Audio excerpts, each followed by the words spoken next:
Olá, meus alunos do segundo ano, como é que vocês estão? Tudo certo? Tudo beleza? Né? Vamos para mais uma aula de Sociologia. Hoje nós vamos fazer a web aula 07, né? Sociologia do professor Lucas, Características da Globalização Econômica, parte 2. Né? Então, onde que está essa parte 2 na sua apostila?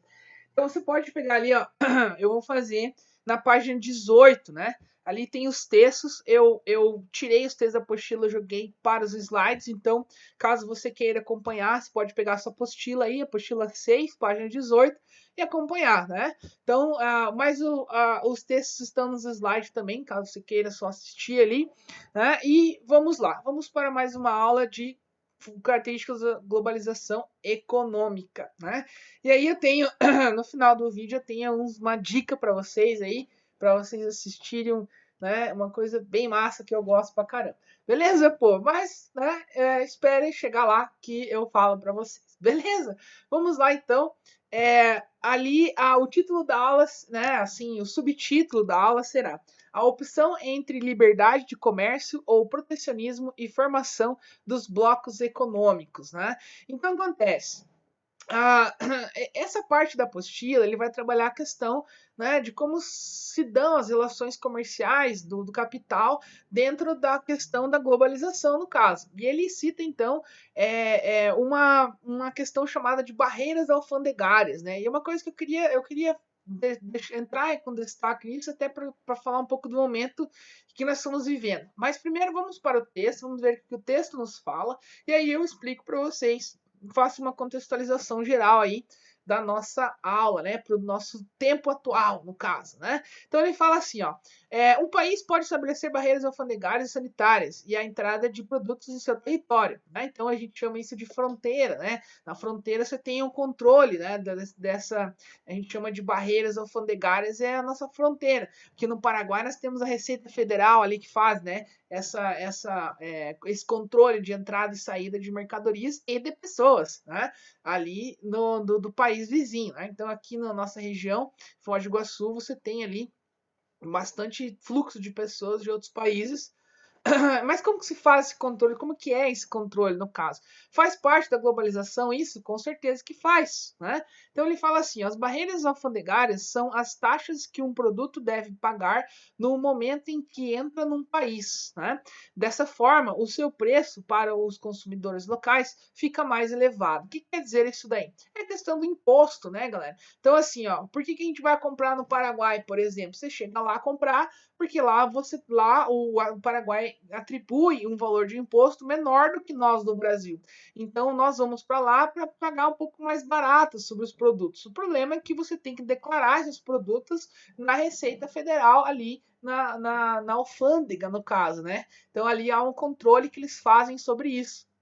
Então, qualquer produto construído, né, comprado, desculpa, lá fora, tem um valor que você paga para ele entrar dentro do país, que é o imposto cobrado pelo Estado, digamos assim. Então, isso é bem simples de entender, né? Então, assim, ó, ele dá ali desculpa, a apostila dá um exemplo para você, desculpa a tosse, né? Ele fala assim, ó, uma empresa nacional decida importar automóveis alemães para vender aos consumidores brasileiros, em vez de fabricá-los aqui. As taxas que esses automóveis pagarão na alfândega serão repassadas aos compradores desse veículo. Sendo assim, os consumidores brasileiros pagarão um valor mais elevado se comparado ao preço pago pelos compradores alemães desse mesmo automóvel. Essa é uma medida protecionista, isto é, ela visa proteger o mercado, né, as firmas, os empregos, os lucros nacional na concorrência estrangeira. Tem uma parte histórica que eu gostaria de acrescentar nesse ponto, que foi no governo Collor, né? A gente sempre fala do Collor na questão do impeachment do Collor, mas nunca lembro o que Collor fez necessariamente, né? Teve uma política que o Collor fez que repercute até hoje no país, que é a abertura de produtos internacionais, né? É a redução, né? Esse não protecionismo que ele fez, né? nos produtos internacionais. Então, ele abriu o mercado interno brasileiro para receber produtos internacionais, né, produtos importados. Então, ele reduziu a taxa de imposto desses produtos para trazer. Então, o Brasil recebeu muitos produtos novos vindos de fora e tal. Qual é o problema dessa política que foi feita pelo Collor, necessariamente? É que você não protegeu o produto interno brasileiro, que o Brasil também produz, né? Então, sai mais barato produzir dentro do país. Então, uma forma de proteger a nossa indústria para você ter um desenvolvimento econômico brasileiro é você proteger o mercado interno, não abrir o mercado externo, no caso, né? Foi o que o Collor fez. Então, assim, tivemos bastante tecnologia entrando no Brasil, sim, tivemos um desenvolvimento, sim, tivemos, né? Tem o seu mérito ali dessa política. O problema é que a indústria brasileira ficou, então, defasada com essa questão, né? Então, é meio complicada essa história toda, né, galera? Então, assim, uma das políticas, um político do mundo que faz isso para bater de frente, né, com o avanço, por exemplo, da China, é os Estados Unidos. O Donald Trump, ele faz uma política muito forte protecionista de entrada de produtos dentro dos Estados Unidos, né, para proteger o mercado interno americano, porque a China tem um produto muito barato e ela vende para o mundo inteiro, no caso, né? O Brasil, um dos maiores parceiros da China de compra e venda de produtos, no caso, né? Então, nos Estados Unidos você tem o mesmo Trump sendo um liberal, né, cara? Ele põe o Estado para proteger essa questão toda aí.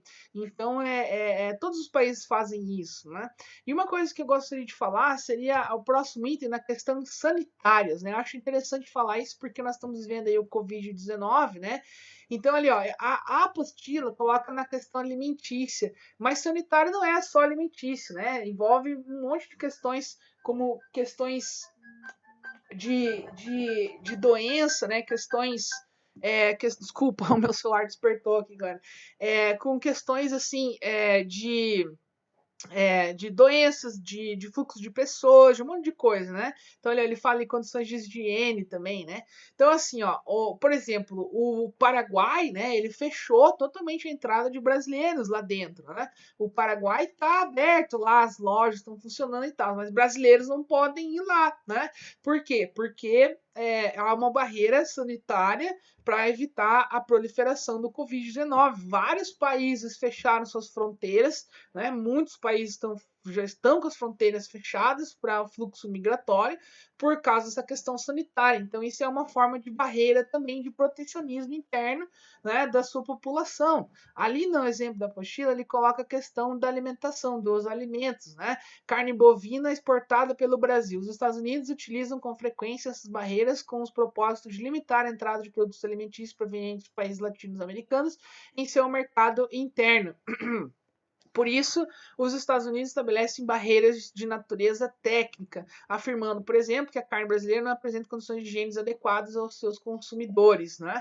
Então, para você exportar produtos alimentícios para fora, você tem que fazer esse produto estar adequado às condições sanitárias daquele país que você está vendendo, né? E o Brasil faz isso também? Faz isso também, né? Tem as suas limitações com a entrada de produtos de fora também para o Brasil, no caso, né? Então, isso é uma questão de saúde pública, teoricamente, né? Então, ali, ó, o coronavírus, por exemplo, se espalhou pelo mundo por essa questão, né? Desse controle ou não, né? Da entrada de pessoas de um país para outro. Por isso que tem países que quase não tem casos de coronavírus, tem países que estão estourando, como o Brasil, por exemplo, né? Estão estourando os casos aí pela falta de controle sanitário desses países na entrada de pessoas, né? É óbvio que tem muitas questões por trás disso que não entra aqui agora para a gente discutir, mas dá para a gente pensar nesse ponto da questão aí, né, de barreiras alfandegárias no caso, né, pessoal? Então vamos continuar. Ele fala assim, ó, quanto às limitações impostas à livre circulação de pessoas entre os territórios nacionais, ela atende a determinados critérios de cada país. Há momentos na história de um país nas quais ele resolve abrir suas fronteiras e permitir a entrada de trabalhadores estrangeiros que atuarão em atividades nas quais falta mão de obra, especializadas ou não. Um caso, por exemplo, é a Itália, né? a Itália recebe um fluxo migratório de pessoas de muitos países, principalmente do Brasil, né? Muitos brasileiros descendentes de imigrantes estão voltando para a Itália para trabalhar. Minha família está lá, né? Tenho acho que 3 tios meus que estão lá na Itália, né? Ganharam a cidadania, estão lá, né? De forma legal e tal, vivem lá, têm seus filhos lá, né? E eles fizeram essa abertura porque a Itália se abriu para receber porque faltava mão de obra, né? Então isso foi importante para o país. O Brasil também recebe muitos estrangeiros, né? Cascavel tem presença de muitos estrangeiros, principalmente pessoas da Venezuela, do Haiti, né? Do Paraguai, da Argentina, que vêm para o Brasil aí através buscando melhores condições de vida, né, pessoal? Então, aqui na nossa fronteira, aqui perto da gente, a gente vê bastante sobre isso também, né? Então, ele fala assim, ó, em outros momentos, esse mesmo país pode adotar políticas que impeçam a entrada de estrangeiros em seu território, estabelecendo punições impostas aos imigrantes ilegais, como a prisão e a deportação. Isso aí, por exemplo, é o caso do muro lá do México, né? Aquele muro que o Trump queria fazer, não sei se ele fez, né? Não sei, eu não estou acompanhando essa questão, mas a entrada nos Estados Unidos pela fronteira do México é um processo histórico, né? E o controle lá é muito tempo, né? De muito tempo que tem, né? Esse controle de entrada no território americano ali pelo México, né? Então a imigração de pessoas, né? Então ele tem que cuidar bastante, né? Eles cuidam bastante dessa questão, né? Na minha opinião, não devia existir fronteira no caso, né? Nós somos humanos em todos os lugares do planeta, nós temos que ser, né? Temos que trabalhar da mesma forma com todo mundo, sem distinção, né, galera? Mas existe a questão de nacionalidade, de países, de culturas, de tudo que, né, existe esse controle aí. Mas enfim, né? Então, só para vocês pensarem um pouco que o fluxo de pessoas também é um controle, também são barrados nessa barreira alfandegária aí, que a apostila está trabalhando com vocês, né, pessoal? Então, ali, ó, tem mais textos que a apostila trabalha nesse ponto, né? Mas é importante a gente trabalhar nessa questão aí, beleza? Pô, achei legal trabalhar esse ponto com vocês. Então, ali, ó, tem mais textos ali. Eu acho que eu já estou na página 20. Ah, só para lembrar vocês, a apostila está na página 18 ali, né? Eu já estou na página 20, no início aí, no início da página 20, só para a gente terminar essa parte aí, para a gente caminhar já para a segunda parte da aula, digamos assim. Então ele fala assim, ó, na atualidade a formação de blocos econômicos faz parte da dinâmica do processo de globalização. O chamado regionalismo corresponde a uma estratégia adotada pelos países para estabelecer proteções diante da crescente competitividade econômica do sistema capitalista. Assim, proliferam os acordos entre os países com o propósito de estabelecer blocos econômicos com graus variados de liberdade de circulação de mercadorias, capitais, serviços e pessoas dentro deles, né? São exemplos de blocos. O NAFTA, né, que é a área de livre comércio formada por México, Estados Unidos e Canadá, né? A União Europeia, o Mercosul, enfim, né? São vários aí os blocos que tem os tigres asiáticos aí, né? Também que fazem parte de um bloco econômico. Então acontece, pessoal, qual que é a importância? Né? Eu acho que eu já trabalhei com vocês lá em umas aulas anteriores sobre blocos econômicos, mas eu achei legal colocar esse texto ali, porque os blocos econômicos é uma forma de protecionismo também, né? De criar uma liberdade comercial que se está entre os países dentro do bloco, mas é uma proteção também, né? De uma proteção econômica principalmente, né? Então, por exemplo, o Brasil, né, é o país mais rico ali do Mercosul, mas ele ajuda os outros países que estão no Mercosul a trabalhar essa questão, né, cara? Então, ali, ó, no Mercosul nós temos o Brasil, Argentina, Paraguai, Venezuela e o Uruguai, né? Que é os países que têm maior desenvolvimento aí na América do Sul, né, galera? E fazem parte aí, né, de um bloco econômico importante no mundo, né? Tem um fluxo de mercadorias muito grande. Então, para esses países, você tem ali uma maior liberdade econômica, digamos assim. Mas esse bloco, ele cria, né? Ele protege as economias desses países, né? Frente a outros blocos econômicos, frente a outros países com uma economia mais forte, assim por diante, né? Então, é importante para o sistema capitalista que existem essas relações, né? Então, por exemplo, a Europa se fortaleceu muito depois da criação da União Europeia, né? Que ali ó, em 1992, né?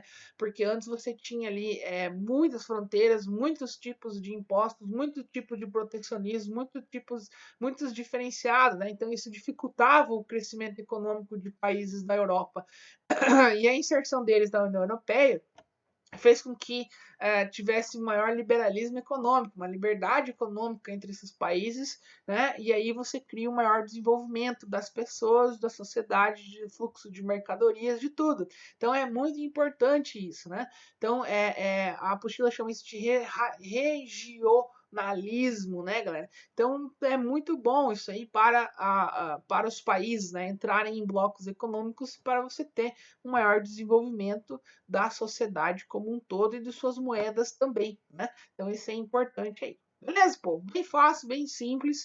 Qualquer dúvida aí, continua na apostila, né? Tem ali na apostila mais textos sobre isso. Valeu, pô? Vamos para a segunda parte da aula, que também está na apostila, chamado Globalização, Cultura e Conflitos no Mundo Contemporâneo. Vamos lá, então, para o final da aula, ali ele faz uma série de perguntas sobre essa questão, né? Eu vou iniciar ela com o texto da apostila, então você pode acompanhar ali nos dois últimos parágrafos ali no final da apostila, ele mostra isso. Então ele fala assim, é fundamental observar que a globalização pode influenciar padrões culturais, utilizando-se das facilidades de comunicação e de acesso às informações disponibilizadas pelas novas tecnologias. É possível assistir ao mesmo filme comercial e comprar as mesmas marcas de produtos em diferentes partes do mundo. Como consequência da globalização, será que pode surgir uma cultura universal padronizada em que todos compartilhariam os mesmos hábitos, costumes, valores, rituais e as mesmas práticas sociais? Dessa forma, desapareceriam por completo as diferenças e os conflitos motivados por diferenças culturais. Então, essa é uma importância. Por quê? Por que ele faz essa pergunta? Porque tem-se no imaginário do senso comum, digamos assim, que a globalização trairia, né, para a sociedade um processo, digamos assim, de homogeneização cultural, digamos assim, né? Então, como a globalização ela facilitou o acesso a pontos culturais de outras culturas, facilitou o acesso ao aprendizado dessas culturas de fora, no caso, mais longe, né? Que é de mais difícil acesso. Então, isso entende-se no senso comum de que isso pode levar, né? A uma homogeneização cultural. E a sociologia entende dessa forma, né? Não, a sociologia não entende dessa forma. Não, não desapareceriam por completo as diferenças e os conflitos motivados os conflitos motivados pelas diferenças culturais, né? Não desaparece, muito pelo contrário, aumenta mais ainda no caso, né? Porque por mais que você tenha acesso, as pessoas não deixam de valorizar o interno também, né? O que a sua própria cultura, digamos assim. Mas existe a assimilação de outros lugares? Claro que existe, né? Por exemplo, todos vocês sabem que eu curto muito rock and roll. E o rock and roll não foi construído no Brasil necessariamente. Existe rock and roll brasileiro? Existe, né? Desculpa. Existe o rock and roll brasileiro? Existe, né? Mas, né, tem muita coisa que é importada também, que eles misturaram aqui dentro, né? O brasileiro fez isso, né? A miscigenação brasileira que misturou com muitas culturas de fora, no caso, né? Mas não deixa, a gente não perde nossa identidade consumindo culturas de fora, necessariamente. Mas o que acontece, né? Existe também uma valorização do interno frente à dominação que essas culturas de fora fazem na nossa sociedade também. Tem isso também, né, pesado? Então tem que pensar nesses dois lados aí nessa questão. Beleza, povo? Então ele fala assim, ó, na prática não está observando o desaparecimento da diversidade cultural. A globalização, paradoxalmente, reforça as identidades culturais em vez de conduzi-las ao desaparecimento. Em cada lugar podem surgir diferentes reações às influências culturais estrangeiras. Em alguns casos, indivíduos aceitam essas influências e modificam seus hábitos. Em outros, surgem movimentos de resistência contra tais influências. Então, é mais ou menos essa forma como a sociologia pensa, como ele coloca ali paradoxalmente, ou seja, né? Ela não acaba com as culturas, pelo contrário, ela aumenta mais a diversidade ainda, né? Existe influência de cultura estrangeira? Existe, mas a reação a essas influências é o que dá a diversidade cultural aí. Então ele fala assim: a chamada cultura global é disseminada na atualidade pelas tecnologias da informação e da comunicação e tem capacidade de produzir alterações nas culturas locais. O contato entre as culturas e cultura global pode, inclusive, produzir algo novo, a chamada hibridização. Então, acontece, galera, mas tem como você juntar as culturas de fora e formar uma cultura, uma nova cultura dentro de um país? Com certeza que tem, né? Existe, você pode misturar essas culturas necessariamente, né? Mas, igual eu falei para vocês, o rock and roll, por exemplo, né? O rock and roll brasileiro, ele é híbrido, porque juntou, né, elementos internos aqui do Brasil com a forma de música lá fora e foi o rock and roll brasileiro. Então, por exemplo, o Raul Seixas fazia muito disso, né? Tem uma música do Raul chamado Let Me Sing, acho que vocês podem pesquisar ali, Raul Seixas, né? Que ele faz um rock and rollzão assim, depois ele volta pro baião, né? Ele chamava de rock baião, é a música do Raul, né? O rock baião por quê? Porque ele pegava elementos da cultura nordestina, principalmente a baiana, né? E associava com aquele rock and roll clássico vindo americano, né? Vindo de Elvis e Jerry Lewis, né?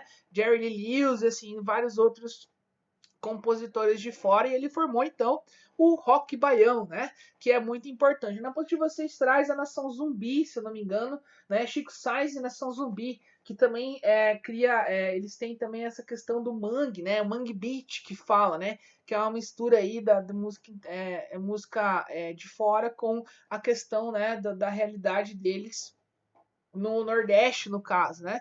Então, bem interessante. E tem um exercício que fala sobre isso na apostila de vocês ali, ó, da banda Chico Sainz e Nação Zumbi. Eu, particularmente, acho muito massa. Vocês devem.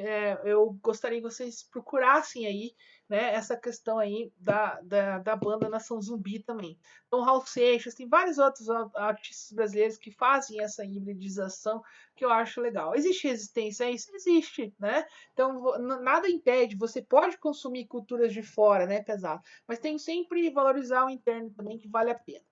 Eu quero então dar uma dica para vocês de um clipe que eu acho muito legal, a forma de ponto de vista desse clipe. É da banda Rammstein, né? É uma banda alemã de metal industrial. E eles fazem uma crítica à influência da cultura norte-americana no mundo, né? Então, eles têm um refrão que fala We are living in America, né? Então ele fala assim, todos nós vivemos, né? Nós vivemos na América, em qualquer lugar do mundo nós estamos vivendo na América, que é essa influência, né? Do padrão de vida da cultura americana dentro de todas as sociedades, todas as culturas, né? Então ele fala muito dessa hibridização cultural, no caso, né? Então, é muito legal, cara. Pesquisem, eu vou colocar o link na descrição do vídeo, mas eu gostaria muito que vocês vissem, né? Assistissem esse clipe ali da banda Rammstein, é uma banda alemã, tá? Então ele canta em alemão, claro, né? Se é alemão, ele vai cantar em alemão, né? É muito legal, cara. Vocês vão curtir pra caramba. Eu acho muito massa essa banda, né? Então escutem lá, porque o clipe assim te dá uma impressão muito massa sobre isso que estou falando pra vocês. Né? Eu queria muito pôr o clipe que queria assistir com vocês em sala, no caso, mas infelizmente não dá, né, pesado? Mas assim que a gente voltar às aulas, talvez eu trabalhe esse clipe de novo com vocês, numa revisão que eu vou fazer, sei lá, né? Então pesquisem lá então. Banda Rammstein, a música é América, com K, tá? Porque eles escrevem em alemão. E aí, assistam o clipe dessa banda, acho muito massa. E os outros clipes também, quem quiser assistir, vale a pena aí. Beleza, pô? Então, muito obrigado a todos, viva a sociologia, bons estudos aí, grande abraço a todos e até mais. Se cuidem, pesada, né? Tá feia a situação aí, né? Então, quanto maior cuidado, melhor. Beleza, pô? Tchau, tchau, tudo de bom pra vocês. Tchau.